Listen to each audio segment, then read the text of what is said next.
Nakahanda na ang Philippine National Police o PNP sa nalalapit na State of the Nation address ni Pangulong Marcos. Kaya naman ngayon pa lang tiniyak na nila ang seguridad sa naturang araw. Bahagi na niyan ang 3 araw na gun ban sa Metro Manila. Tungayan ang kabuuan ng balita mula kay Gab Cabonita. Papatupad ng 3 araw na gun ban sa National Capital Region o NCR alinsunod sa nalalapit na ikatlong State of the Nation Address o SONA ni Pangulong Ferdinand Bongbong Marcos Jr.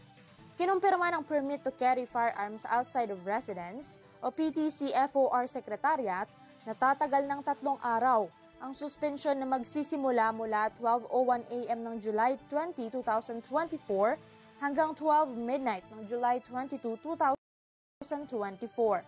Bago ang pagsasaayos, una nang inihayag ng PTC-FOR Secretariat ang isang nationwide gun ban na epektibo lamang noong Hulyo 22.